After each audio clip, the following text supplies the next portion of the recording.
Hey, I'm a medium, and this podcast is for those who wish to understand the wonderful world of spirit. Where do we go when we die? I'll share stories of mine as a medium and other mediums in our journeys, plus you will hear real-life client readings so that you can know without any doubt that your loved ones of spirit are around you all the time. I'm Jen, and this is the Singing Medium Podcast.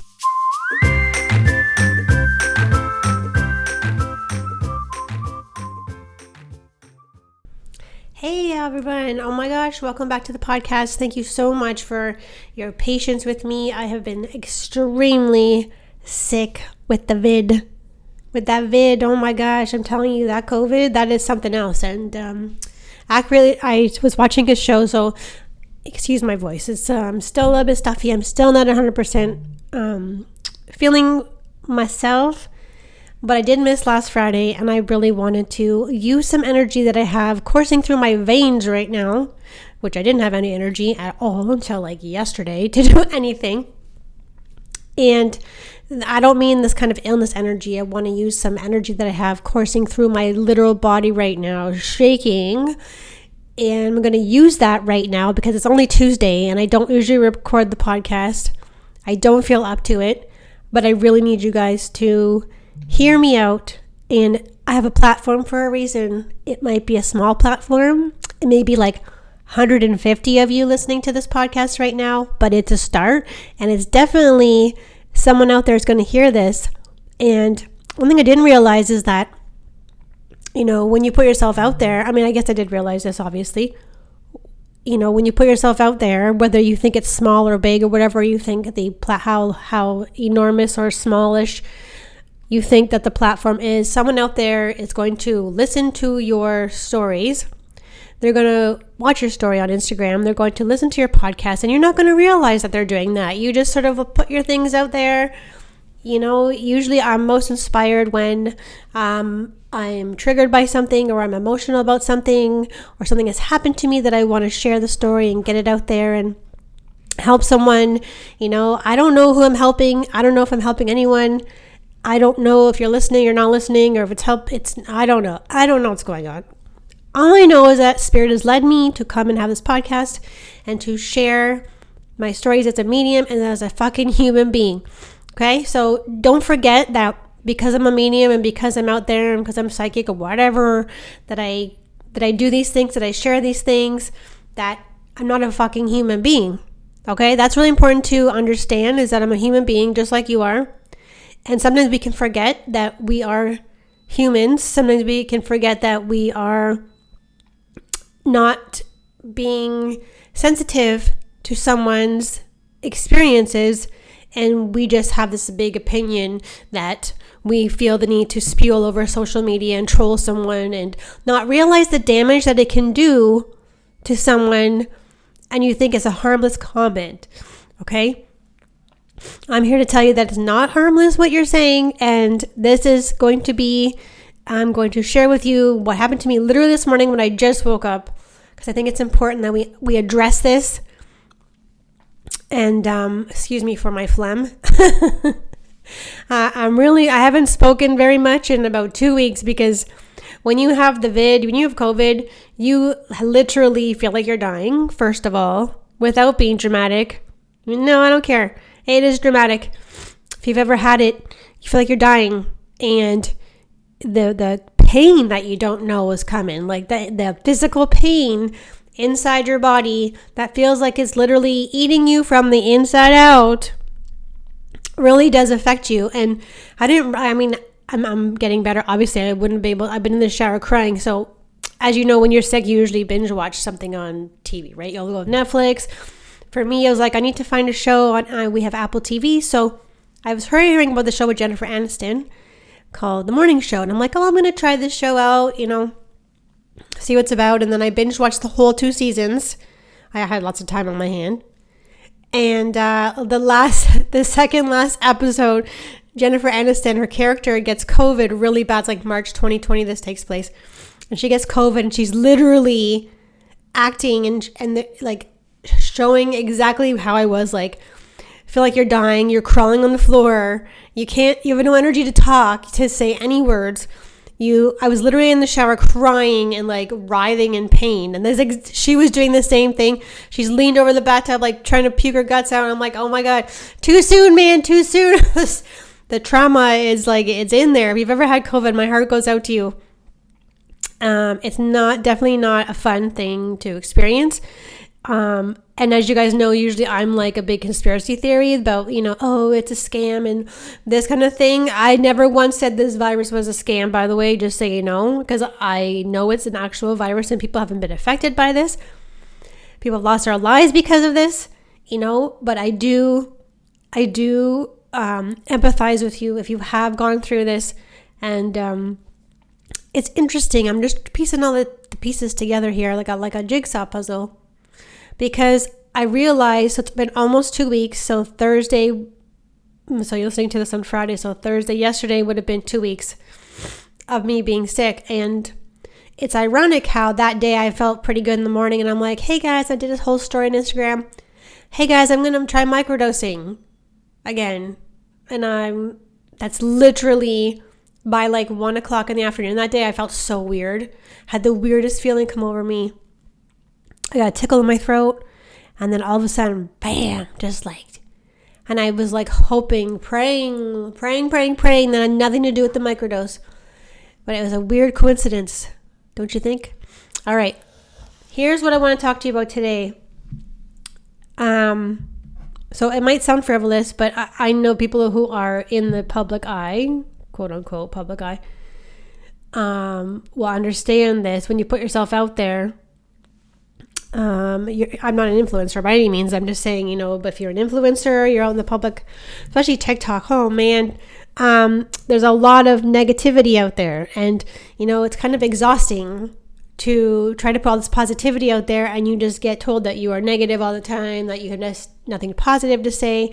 You get negative comments a lot of the time, and it's just part of the gig. So you have to have a thick skin. You have to have a thick skin to do this. You have to have a not a cold heart, but you have to learn how to not take things personally, which is a very difficult lesson to learn. But as a human being, it is something that is a very helpful tool to have if you can try not to take things personally. Where I draw the line at is when you're going to comment about my trauma.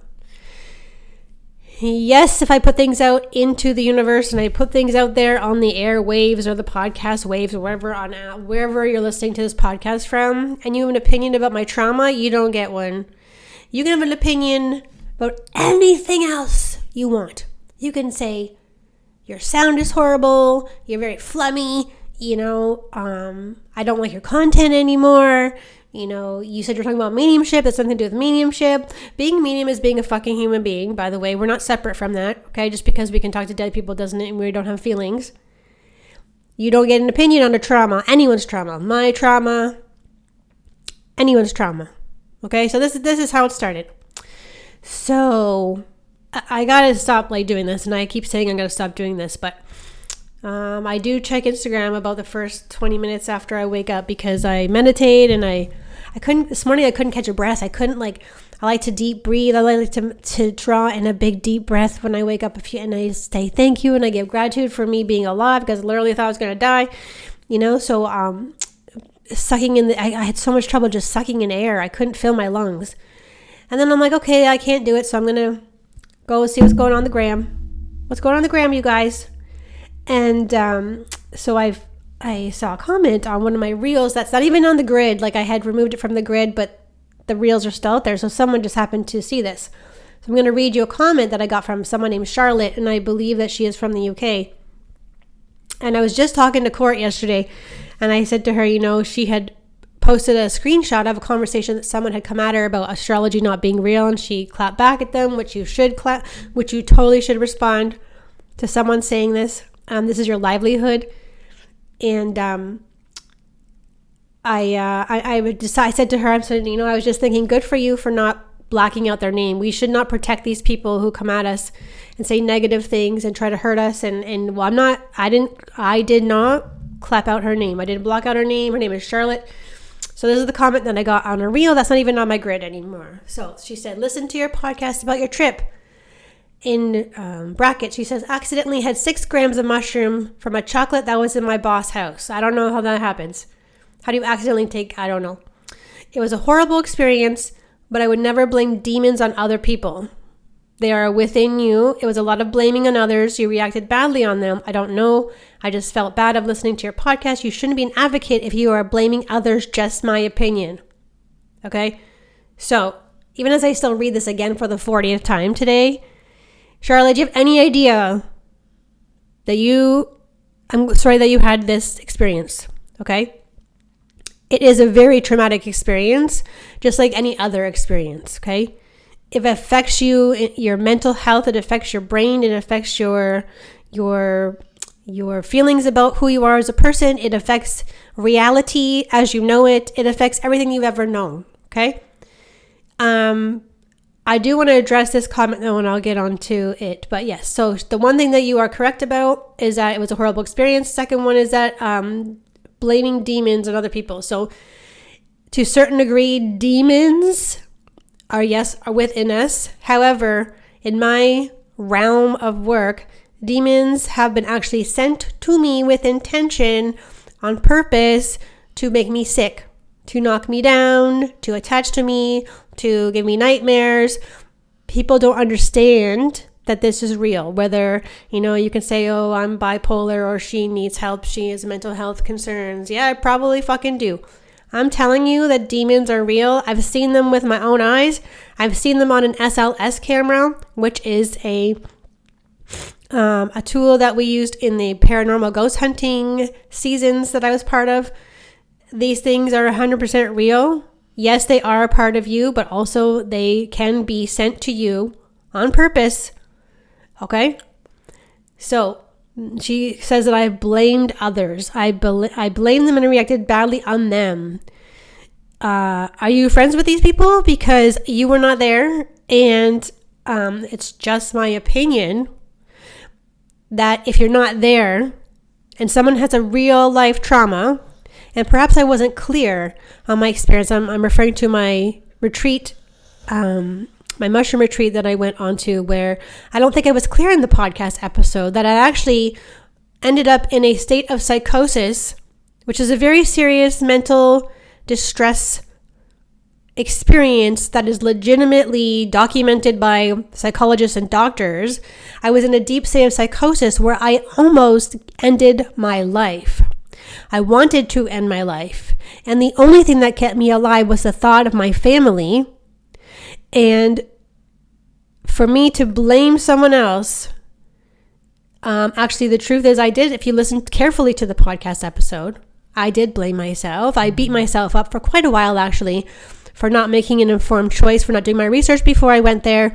But we can go back and forth about whose fault this is. But there are facts. So opinions are not facts. If you were not there, and this is for everyone, not just Charlotte. If you weren't there, you don't get an opinion.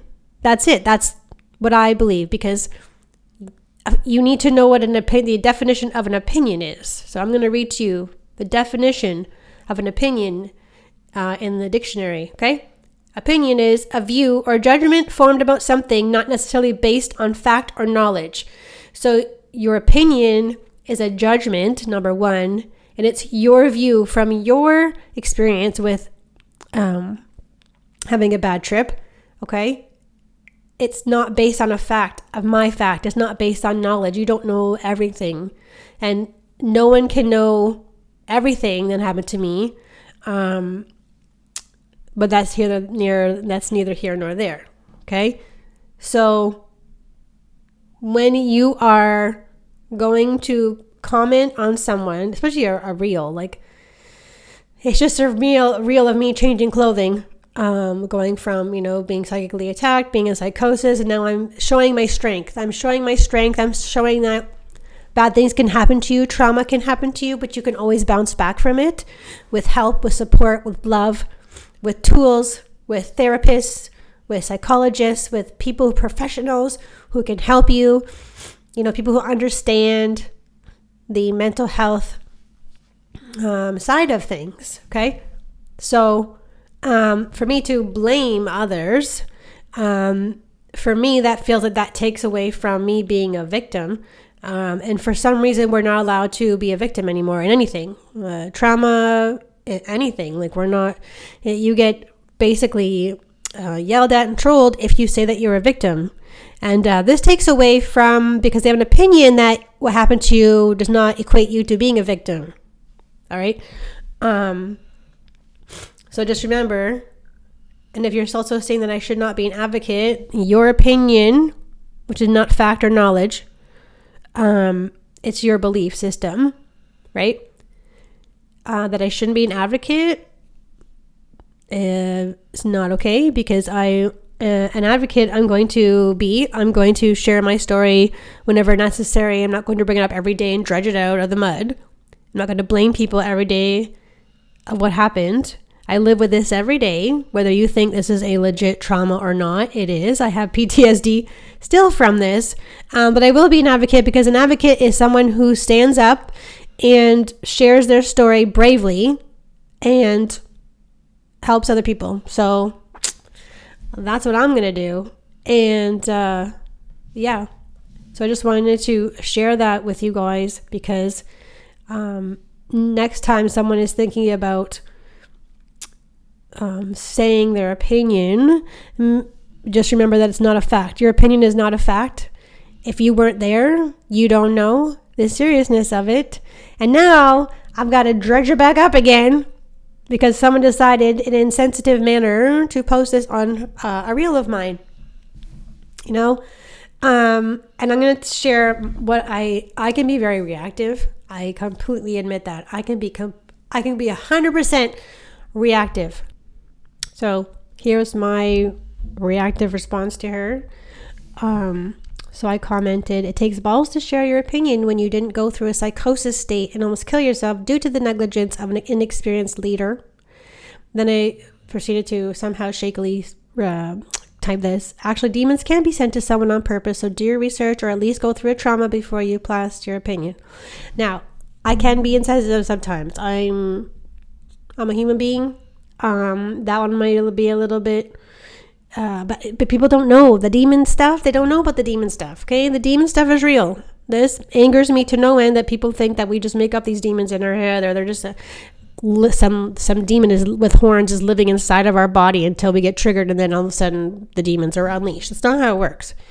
My problem is that she doesn't know that the seriousness of it, and perhaps I didn't do a good enough job explaining that, even though I thought that I did. But that's the life of being someone out there, you know. That's what we deal with. And I just wanted to share that with you. But the most important thing about this entire episode is that I think we have a big responsibility, not just if we have I'm not saying if you have a trauma, you have to share your story. That is your personal journey, and no one can tell you what to do, and no one should be telling you what to do. And you deal with it the best way that you can. Hopefully you've had support. I personally did not have any professional support. I chose to do this on my own. But if you are struggling with some trauma, from any kind of trauma, I highly, highly encourage you to get the help that you may need, so that you don't go backwards in your healing journey when you get a comment like this, or someone decides to share their opinion. But my thing is that I feel like it's responsibility of mine to take this negative energy and transmute it into something positive that I can, or something that helps someone, and use the energy of your emotions and your triggers to push that energy out, and, you know, let people know that it's not okay to bully someone or harass someone, or because, like, I had a friend who was quite upset by these comments and went back and forth with her beautiful responses on Instagram. You know, you don't know the damage that it can do to someone. What if I was suicidal? And that was the last comment that I saw before. I'm like, well, that's it. I'm going to end my life now because of this one person. And it happens. It happens more than we know. So it's really important that you understand that if you have an opinion about somebody's trauma, keep it to yourself, because you never know the impact that you're going to have on that person. And luckily, thankfully, I have been through a lot of things in my work in the past 6 years, By the way, it's almost my 6-year anniversary of doing this, and trust me, almost every day I want to quit. When something like this occurs, it makes it more easier for me to decide that I don't want to do this anymore, and then I don't help people. I mean, yes, I know there are millions of people who can help you. It doesn't need to be me. But for right now, I am choosing to stand up and have a voice and sharing my beliefs, my stories, my experiences, my traumas. You know, not everybody gets a chance to do that. And I'm very grateful that I get to be here, that I'm still alive, that I didn't choose to end my life, that I allowed those demons that were supposedly inside of me, which they weren't, to help me navigate this traumatic experience. And I will not apologize to anyone for saying the things that I feel are important to say, because they are important to me, and no one can take that away from me. So it's unfortunate that we have to go through this kind of thing, and but we got to use it for something good, right? We got to turn it into good. That's what we're here to do. And not always the case, but when you're able to do it, and you got to turn it into something good, turn it into fuel. Let it motivate you. What's the motivation? You know, allow it to motivate you, inspire you, and keep you going. If something has happened to you in the past, and you have a day right now where you're listening to this, you're like, you know what? I can't do it anymore. I want this to be the reason why you decide that you're going to stay alive one more day, or that you're going to go get help, or you're going to tell your story. Okay? It's really important that we use our platforms. And I'm just to say thanks to Charlotte for that trigger. And I'm sorry you had that experience, Charlotte. I don't wish any of this trauma or pain on anyone, because it can haunt you for the rest of your life. And we have to be really careful with psychedelics and plant medicines that we choose. And I think it's really important that we stick together and we support each other, and not, try to tear each other down. So I'm gonna leave you guys with that. And my humanness is like, I gotta go back to bed, take a rest, even though it's quite frustrating to be in bed for 2 weeks. You might think that's fun. It's not fun at all. And I just looked down at the counter here, and it was 22:22. Have an amazing day. See you all next time.